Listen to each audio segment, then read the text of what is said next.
How to reset Windows Update on Windows 10 or 11. In this video, I'll show you guys how you can easily reset your Windows Update.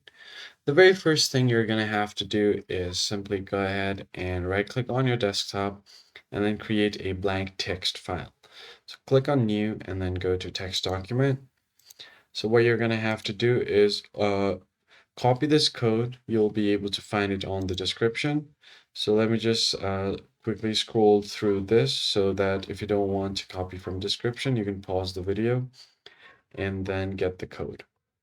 So once you have gotten the code, all you need to do is simply go ahead and copy this. So let me just go ahead and select all of this. And then I'm just going to go ahead and copy. Now you can just go back and open this new text document and paste it right here.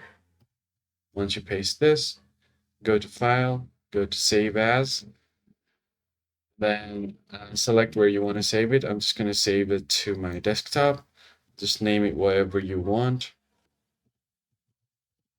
So once you've done that, just don't forget to type in .bat extension and then click on Save Type As, click on All Files. Now click on Save. And you've successfully saved this new file. All you have to do now is right click on this and then run it as administrator. Now click on yes. The command prompt will open. Now press any key to continue. Wait for the background process to complete. Now press yes to continue or and to not. Now just go ahead and press this, hit enter. And then from here, all you have to do is wait for the process to complete, and then you should be good to go.